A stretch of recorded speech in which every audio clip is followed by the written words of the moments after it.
Okay, my name is Paul Julian, and I'm with the Veterans Memorial Center Veterans History Project, and I'm here interviewing Thomas L.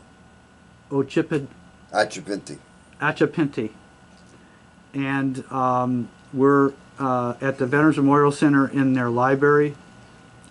Okay, and so and we're recording this on December 3rd, 2020. Okay, we'll start with Tommy. Where were you born? Upstate New York. Peekskill, New York. Peachkill? Yeah. Okay.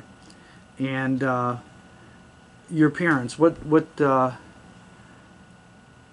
are and can you describe a little bit about your parents and like what they did? You know, as far as what they did for a living, or My father was a city worker, Department of Sanitation.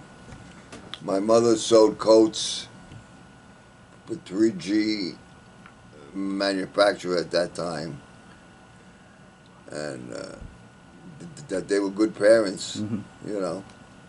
strong family. Yeah, it was a big family on both sides. So holidays and everything else, but we always got together and always had I always remember good times. Yeah. You know, I Yes, don't sir. remember bad times. Yes, sir. Did you have any brothers and sisters? No. No, only child. Yes. What were your parents' feelings about you joining the service? My mother was upset. My father, he says, "Okay, you do what you think is right." Okay. But my mother, you know, mother Worried. was What could worried. happen? But it was no wartime, so Yeah. you know, it was good. And Tommy, did they have the draft back then? Yeah. So then you'd avoid that. You could. Well, I pushed the draft. I pushed the draft. Okay. And then did you your education? Did you go through high school? No, I got thrown out of school. Did you? Yeah, What I got grade? thrown out. Junior high. When I reached 16, I got thrown out. Okay. And then did you get Tommy? When did you join the service? Was it? In September of 61. And did you? How old were you? Oh God, I believe I was 20.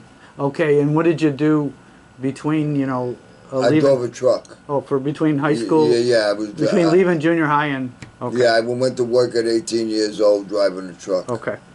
And okay. So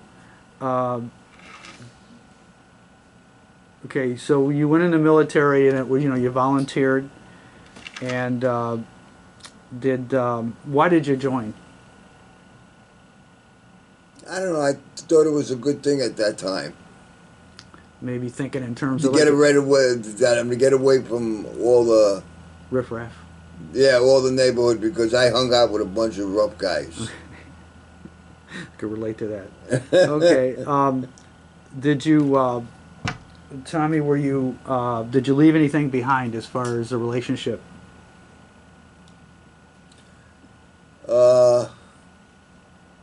That part I really don't want to get into. Okay. If I don't have to. No, you don't have to, Tommy. You don't have to. I know you entered the Army, and is there any particular reason why you chose the Army?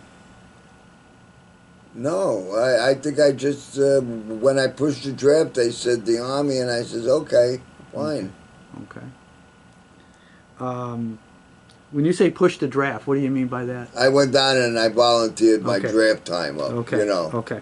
I received a letter in the mail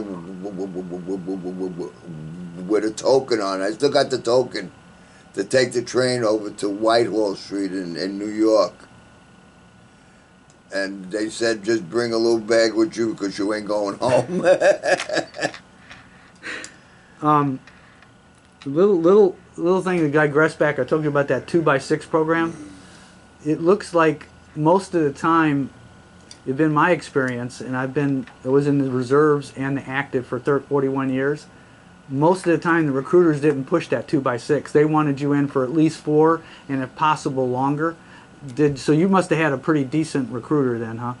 That level. I with don't you? even think I had a recruiter. No? I think I just I went down to the Whitehall Street, if I remember right. If I remember right, then I told him I want to volunteer my draft. I want to push it up. And the next thing I know, I was getting a letter in the mail, and I went down there. I took my physical in Whitehall, and from there we went to Fort Dix.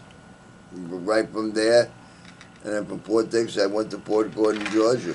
And then so, basically, you took whatever they gave you. Yeah, exactly. I had no choice. Negotiation. I had no choice. Okay. Yeah, exactly. Okay. And so you just said that you went. Your initial. How did you get? Back then, you probably had a subway. My father took me. Father took you. Yeah, to Whitehall Street. And then Whitehall Street, and was that in like Manhattan? Yeah. Okay. Yeah. And then you say from after you went and got checked out, I forgot what they call it, where they go and check you out, and you enlisted. You actually, then you went to Fort Dix. Yeah, we went to That's Fort boot Dix. camp? Yeah, no, we went to Fort Dix. We took tests and physicals and all that stuff, aptitude tests they gave us and all that. And then I think we would have like 3 days taking tests and physicals and all that, and getting our clothes, all our uniforms and all that stuff.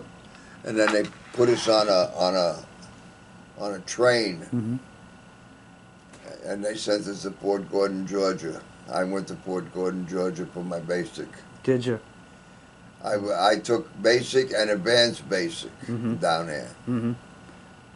And I think what they are now, Tommy, is I believe they have like a tank regiment or battalion. I have no idea. Fort Gordon, I think it's tanks, but or tank training. And then what type of schooling did you have any training or schooling after that? No. No, because I was straight infantry. That they didn't offer me nothing, or Okay. I didn't volunteer for nothing, so I just stayed straight infantry. Okay.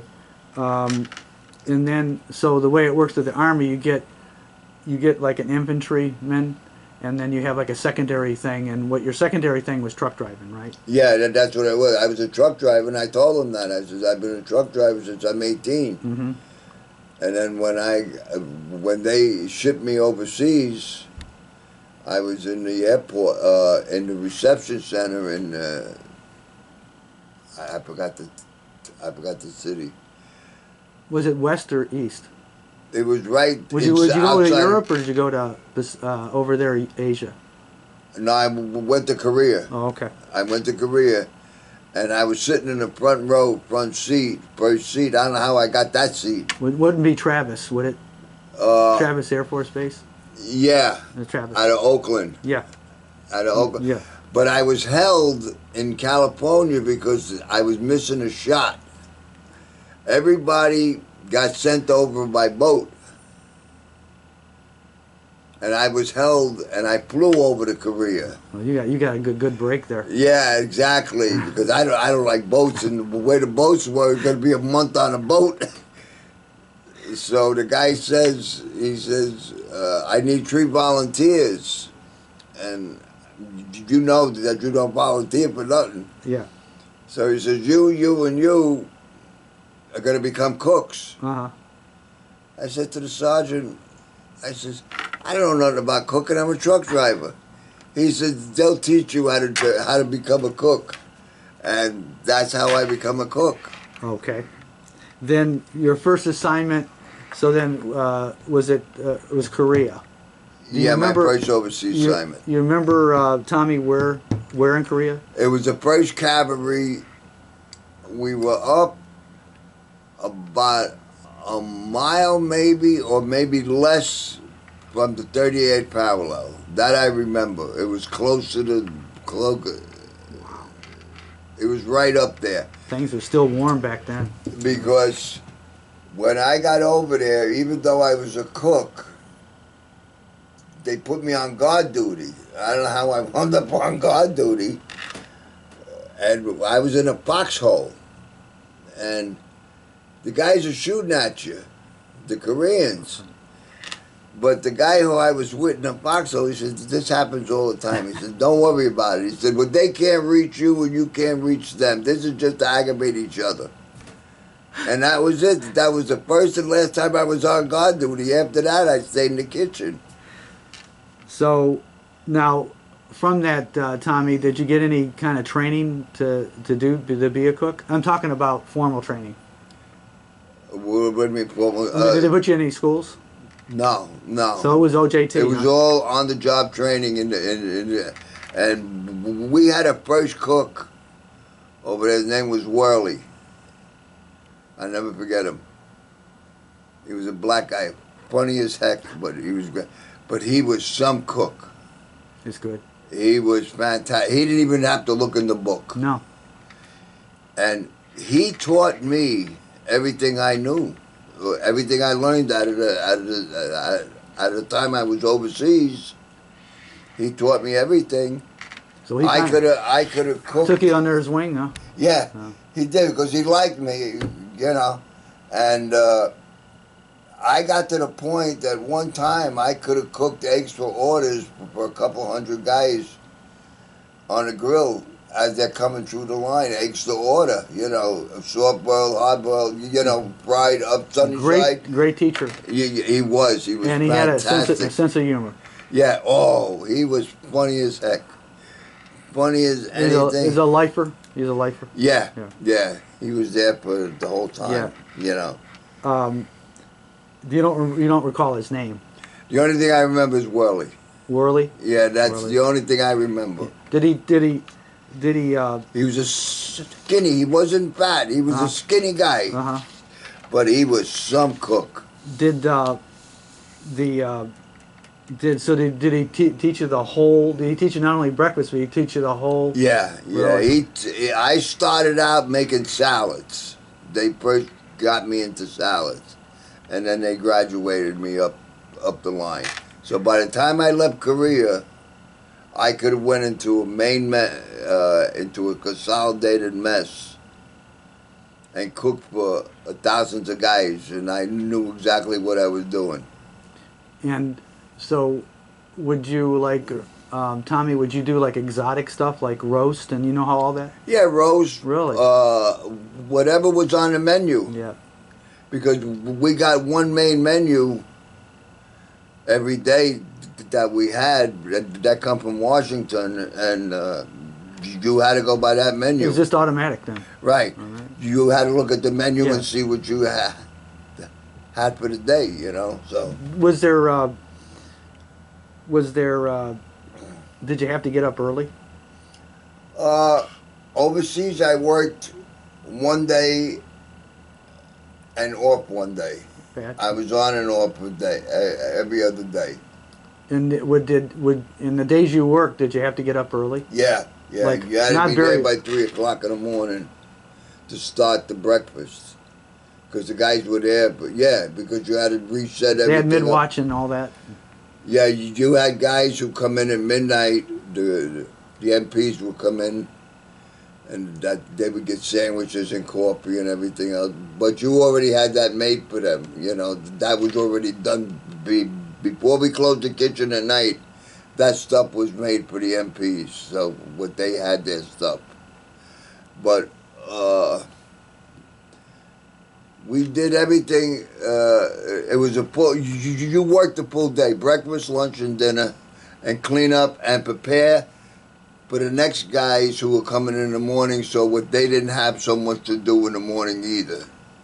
But you had to get up at 3, and you were in the kitchen by 4 o'clock in the morning. And then when did you get out on your duty day? Maybe 7, 8 o'clock at night sometimes. So that It's day, a quick- that day you worked. Yeah, it was a hard day, Yeah. but it was a good day. It wasn't.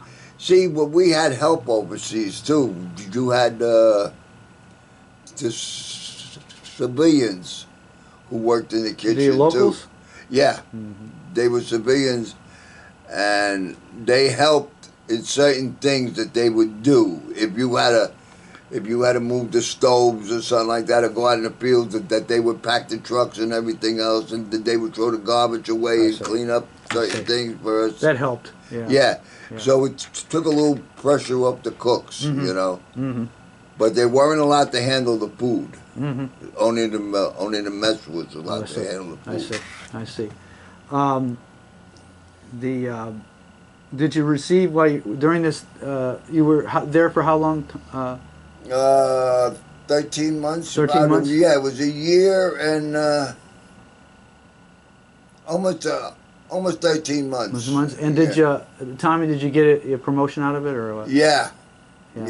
Yeah, I got a PFC at first, and then this is funny. With an order come down, all corporals and up will fly home. Or anybody else, anything lower is going to go back on a boat. So I go over to the lieutenant, who I become very good friends with. I come from Jersey. I'm the lieutenant. And I said to him, listen, you got to get me my corporal stripe. I said, I ain't going back on the boat.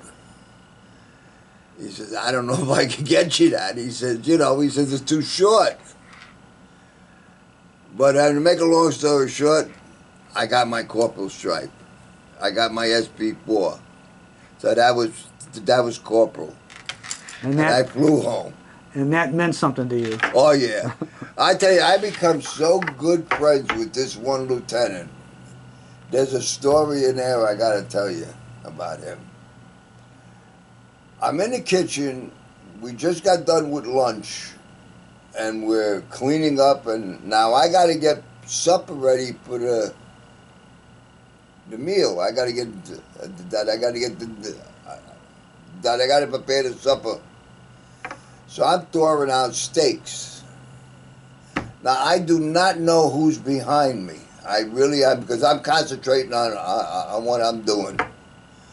All of a sudden I keep hearing his voice saying, "Boy, them steaks look good. Them steaks really look good." I got no idea who this is.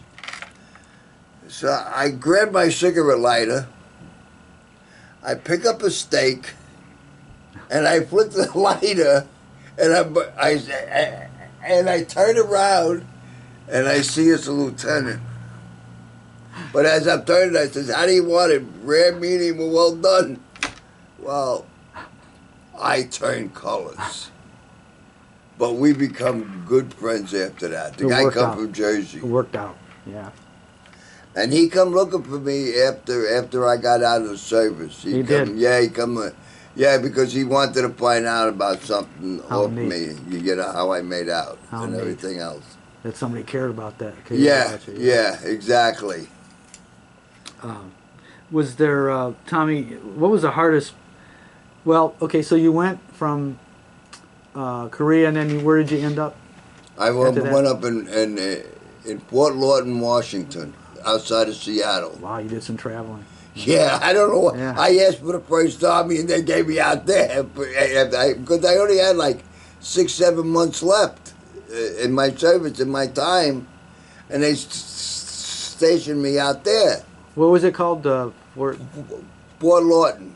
Fort Lawton? Yeah, right in Seattle, Washington. It was. I don't think the base is there anymore. No, I don't recall it, but so then how was the paperwork? How was the duty? It was good. It was good. It was different. It was different because now you're in a consolidated mess. Now you're working one day and you're off 2. Because it's a big mess. And now it's instead of feeding a company, you're feeding thousands of guys at a time. And you're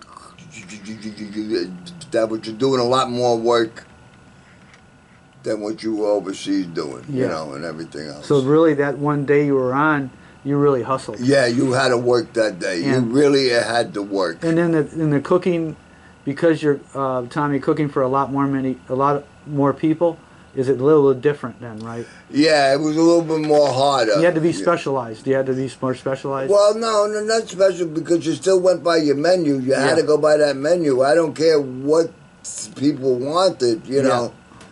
But you had to go by that menu. The only thing I could not eat or handle was cream beef. I could not handle that. I mean, that's I used to wait for everybody else to eat and clean up, and then I used to go in the refrigerator and get myself something out to eat and make breakfast for myself. I could not handle that stuff. That's the only meal and guys loved it. They were coming back for seconds and thirds. Did were there other people that had some loved it, but then some didn't like it? Oh yeah, there was always somebody who Yeah. didn't like it, you know. Did you have it often? I think once a week we had to have Once a it. week? Yeah, I think once a week we had it. Okay. Okay. We had to have it. So then you did about 7 or 8 months there, and then is that when you got into? I got discharged out and of then there. discharged, and then you went into the reserves for 4 years. Yeah. After Well- I got back into New York, I had to go to Staten Island and register in Staten Island. Well, before we move on, what was as far as in Korea and in Washington State, what was the hardest part of the military lifestyle for you to adapt to? The hardest part? None. None? Really, no. I went with the flow. I Yeah. mean, everything was good. If you did everything that they told you to do, everything went easy. If Okay. you fought them, yeah, it was hard. It It, was would hard. have been hard for you. Yeah.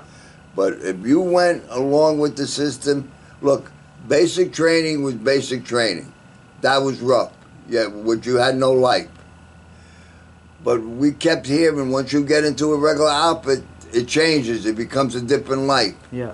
So all of us looked forward for it. But there was still guys who fought you on, you know, on everything. Yeah. And That wasn't you. You weren't going to fight it. no, You knew there was going to change. They were gonna yeah, change. right. And I said to myself, what's the use of me fighting it? I got no choice. I'm here. I was the one who made the decision Yeah. to come. Yeah. So I got to go along Stick with it the out. flow. Yeah. You know, And it did change. I thought I turned this off. Excuse me. Okay. But it did change, right? Oh yeah, yeah. It did For change. the better. For the better. Yes. I got the same thing. Now let's see if it stays off. Sorry about that. I thought I turned it off. So we talked about the hardest. Really wasn't hard. You just made up you had your mindset of just going to go ahead and do it. Right, exactly. Yeah, same. As I said, if you're gonna fight them, they're gonna make it harder for you. Yeah. I don't care how you look at it. I agree. That's like when I was overseas in Korea. The chaplain, I become good friends with the chaplain, and I used to go with him a lot into Seoul, into the orphanage to help him. One night he asked me, he says, "Can you make pizza?"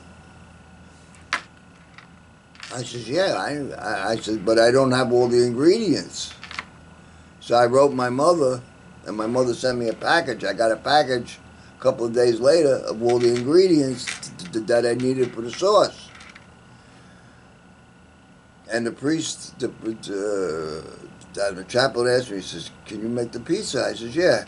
He says, "Well, how many you need?" I said, "Maybe 6, 7, 8 pies. We're going to take them up to the officers' quarters."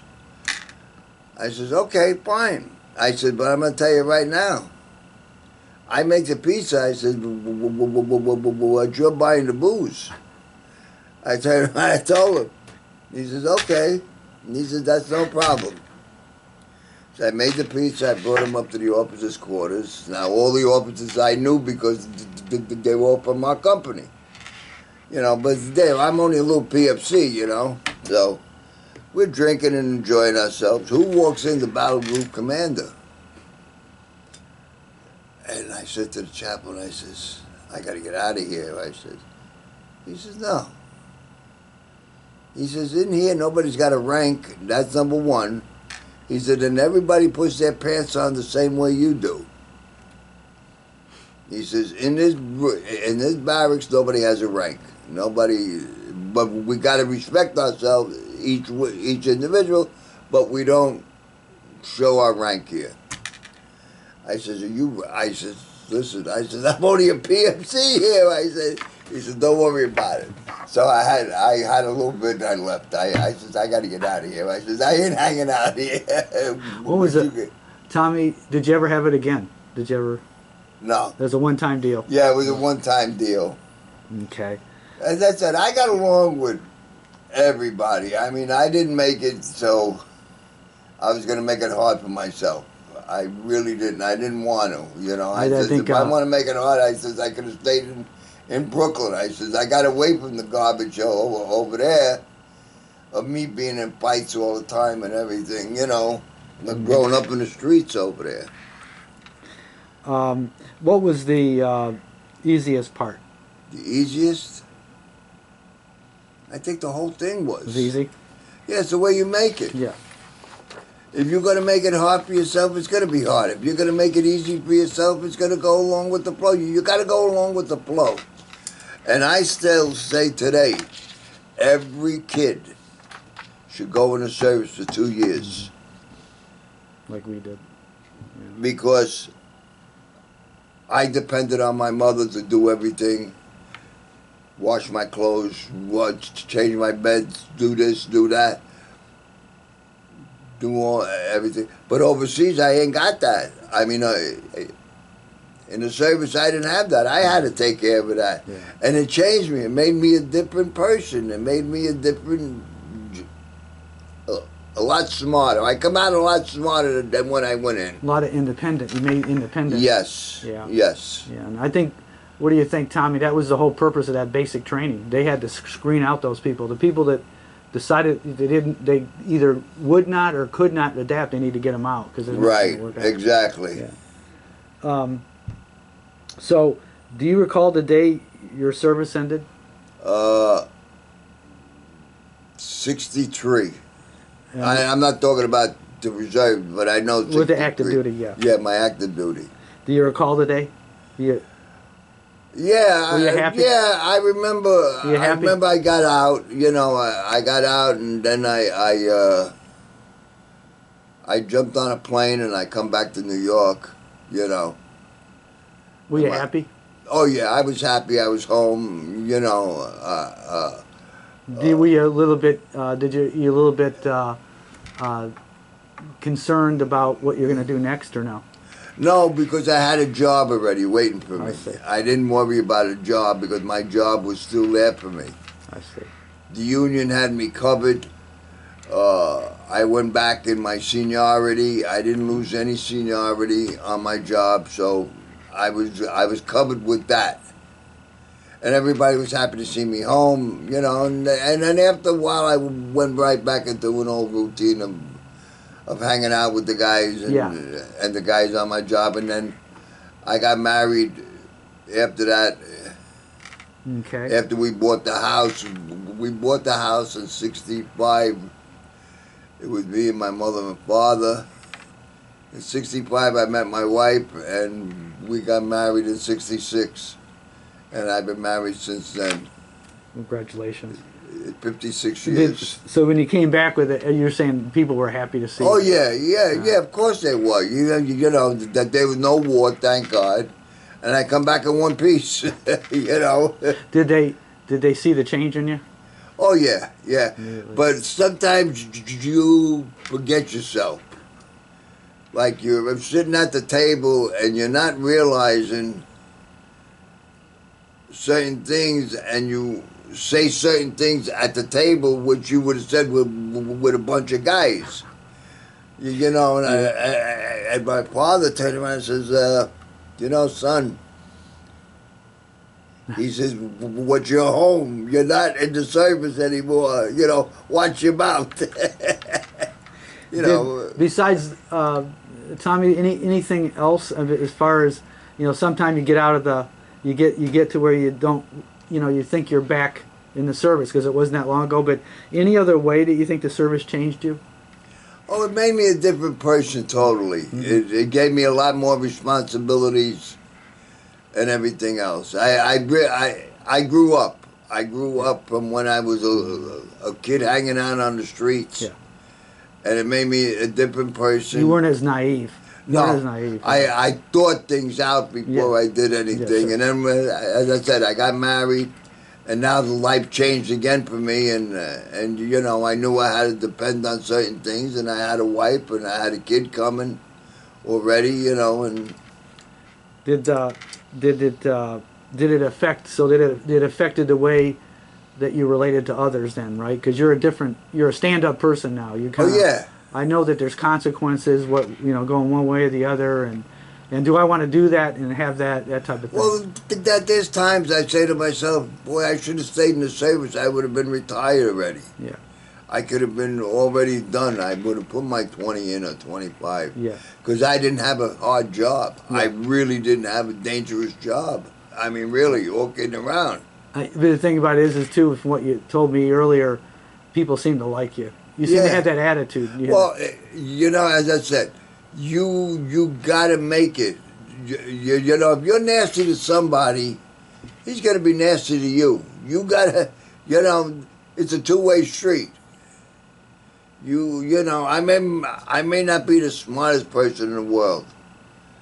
You know, I broke my butt all these years driving a truck. You know, I was, like that. I spent a lot of time away from home, but I still had a home life, you know, and I had kids and everything else. Mm-hmm. So, I'm not sorry, but as I said, there's times I wish I would have stayed in the service, but I wouldn't have met my wife. Right. I would have probably married somebody else. Yeah. Who knows if that would have worked out, you know. It's being away all the time, having to transfer back in the here and Right, there. exactly, you know. Yeah. So who knows? But I don't know. God said this is the way you got to do it, and that's the way it's got to be. Mm-hmm. Did you join any veterans organizations? No, I never did, and I never. You're busy. You know, it wasn't only that. See, I always thought to join the veterans, like I'm the VA, VFW or American Legion. But you had to be there in wartime. I see. I always had that in my head. So I said, well, I can't go to them. I said, because I was never in war. Right, right. So that's why I just ignored it. I just let it go. So in general, and we're getting last few questions, Tommy, how did the military service experiences, your military service experience, how did it affect your life? I mean, what's the biggest? You good? It did me good. Okay. Okay. Did you have any life lessons that you learned from military service? Any life lessons? Like things that you could apply throughout your life that you learned in the service? The only thing I could say is that I know how to cook. Yeah. that's it. You know. Let me ask that on that point. Were you like my father? Did you do most of the cooking? No, I cook when it's necessary. If my wife and I now, like my wife has been very sick. Mm-hmm. She can't get around. I've got a lady who stays with her. She spent 7 months in a hospital. So she can't do everything that she used to do. So now I'm doing it. I even left my job. And I do the cooking now in the house. Before she got ill, though, right, Tommy? I depended on her. Yeah. You know, Yeah. the only time I cooked for myself is when we had an argument. I had. That's the truth. And I know that you said you weren't in war, but does the service that you had, you weren't in hostilities, but you were in the Cold War, very much in the Cold War. I mean, real close, like a mile within the DMZ. Yeah. Did that time in service, did it affect your feelings about the war? No, not really. or about the military in general? No, I got no complaints about the military. The military, to me, did me justice. You know, did me right. I've got no complaints. I mean, if I didn't want it, I wouldn't have went in. If I didn't want to do something, I would have made it harder on myself. Yeah. So, as I said, yeah, I had a mouth. If I didn't like something, I would say something, you know, but not in a nasty way. I would talk about it, and you know, if something could have been changed, I try to change it. You know, that's the way I said when I was I was a PFC. I went to the officer and I said to him, I said, listen, you got to try and make me fly home. I says, now, he didn't have to do what he did. He tried. He wasn't going to guarantee me.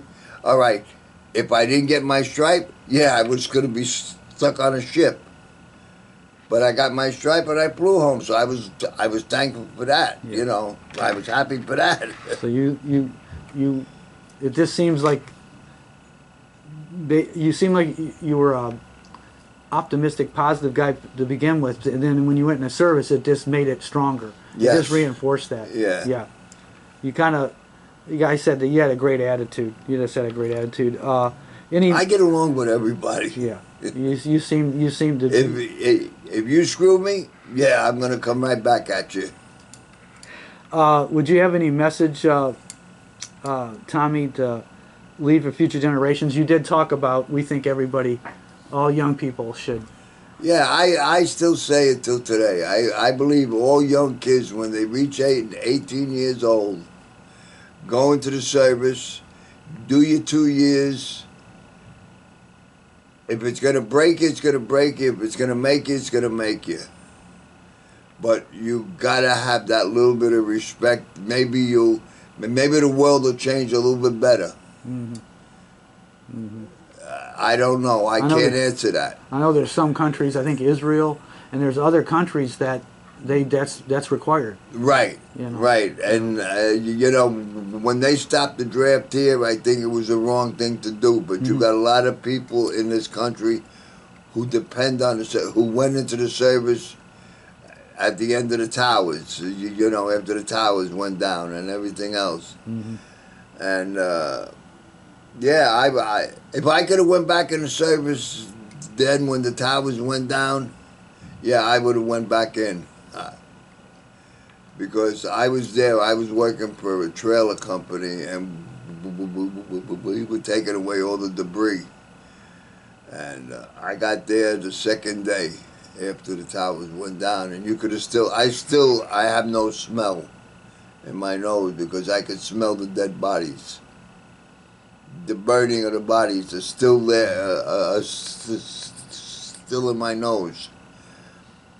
And I cried. I was a grown up already. And I stood there and I seen what them towers look like. And I stood there and cried. I says, I don't believe this. And I don't know. It just hit me the wrong way. And if I could have went back in the service right then and there, I would have. I knew they wouldn't take me. Yeah. I was already old. Yeah. I had other people, Tommy, with the same patriotic sentiment. It's just something that happened that shouldn't never have. You know. Never happened. Yeah. And I was in Brooklyn that morning at the old Schaefer plant. That they were finally tearing the Schaefer plant down. And if you looked across the water, it was a clear day, it was a beautiful day. You actually could see the planes coming around hitting the towers. I seen the second plane hit the tower.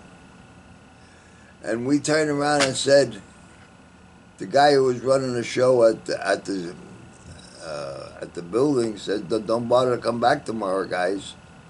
He said, I'm moving all my heavy equipment into New York. He moved all his equipment. The next day, all of us went down and got badges and passes to be part of the crew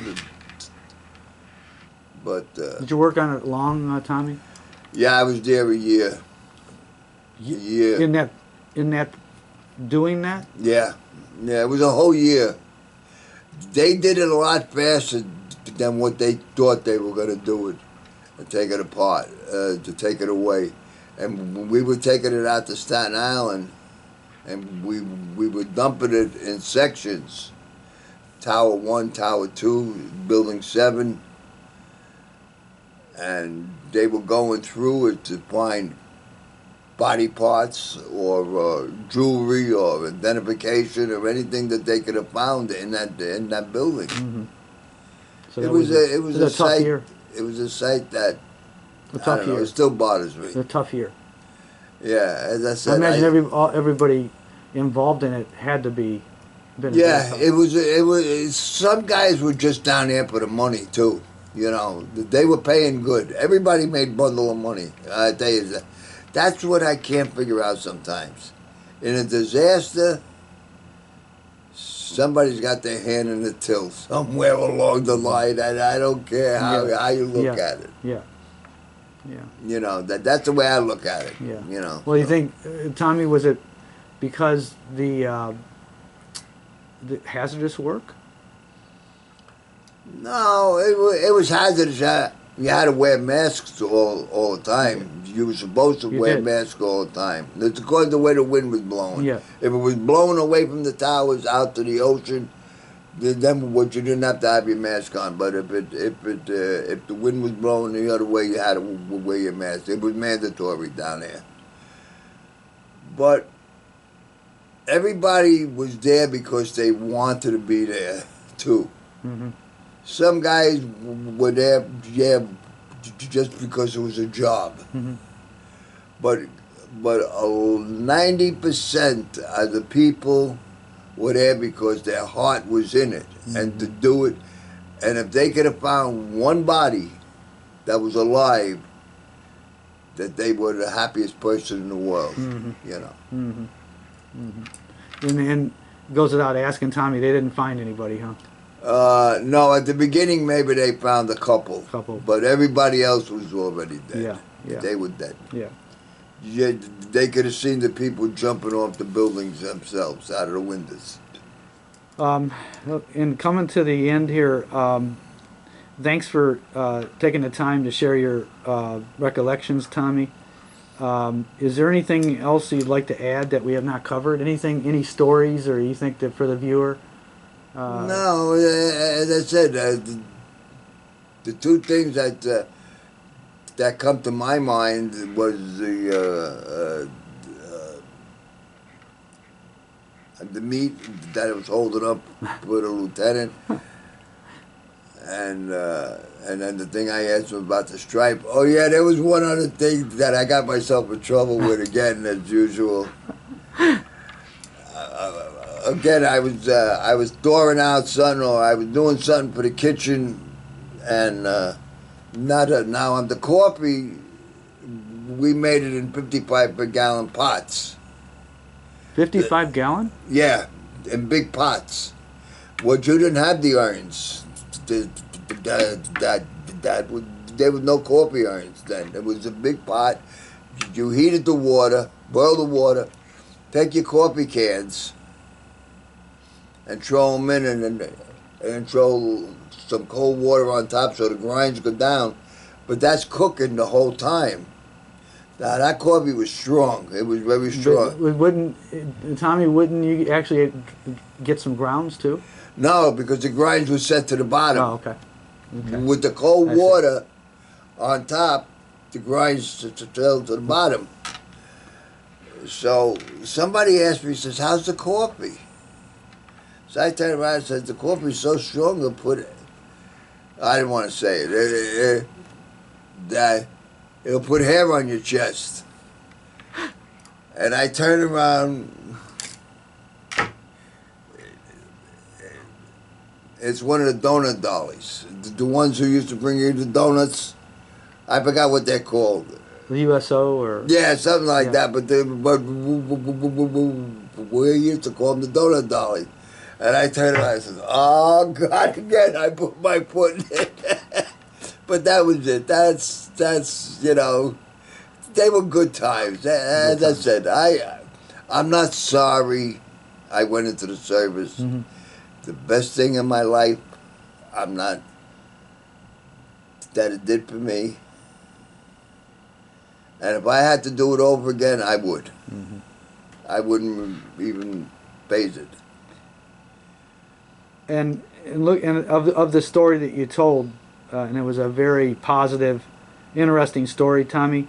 Is there any, what would you like the people to know or remember from your story? What was the thing that stands out as far as your experience with the military? Everything stands out with me because I made it happen. I made it right. I didn't Shirk. You didn't shirk your duty, or right. I did what they told me to do. When they told me to do it, I knew. Look, I'm only a PFC. That guy's a lieutenant or a general or a captain. He knows better than me. Yeah. Oh, there was one other thing I gotta say. We go out on the field one night. The battle group commander decided to take the kitchen out on maneuvers. That they were playing war games. Now, they never take the kitchen out. They never do. Because it was too much of a job to that. But he decided he wanted the whole kitchen out. And that night was a cold night that you never want to see how cold it was. So I said to the lieutenant, I said, listen, I said, we ain't staying out here. I said, we're going to freeze our ass off out here. So he says, I can't tell you guys to go back to the barracks. He said, you got to stay here. So right down the road, like from here to there, is a village. So me and the other three cooks, we go over and we grab a whole of Papasan. And we says, here's 2 cans of coffee. Keep us warm, but you got to wake us up at 3 o'clock in the morning because we got to get back and have breakfast ready for these guys. He stayed all night up, the old man. But over there is what they heat the floors. Mm-hmm. They don't heat the house. Mm-hmm. They heat the floors. He had that floor so hot that you had to strip down to your underwear, I swear to God.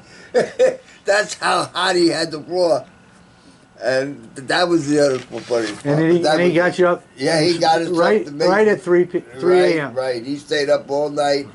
He got us back, and we went back to camp, and we had breakfast made for the guys. Nobody's more wiser. Nobody knew nothing else except the lieutenant. And he says, as long as you guys do the right job, and then after that, the battle group commander says, all right, the kitchen can go back to camp. So we packed the kitchen up and we went back to base. But that was it. That was the other funny thing that happened to us. But as I said, it was good. I enjoyed it. I wasn't the greatest guy in the service, but that there was other nuts out there, Final question, Tommy. What would you wish more people to know about veterans? That they're good people. That they're human beings. They're not jerks or idiots. They gave their life or their arm or leg to protect this country. And again, if I had to do it over again, I would do it in a heartbeat. Well, at this point, Tommy, I'd like to thank you for spending the time with us. I think that I found your story interesting and positive, and I know other people will. So again, thank you. You're welcome.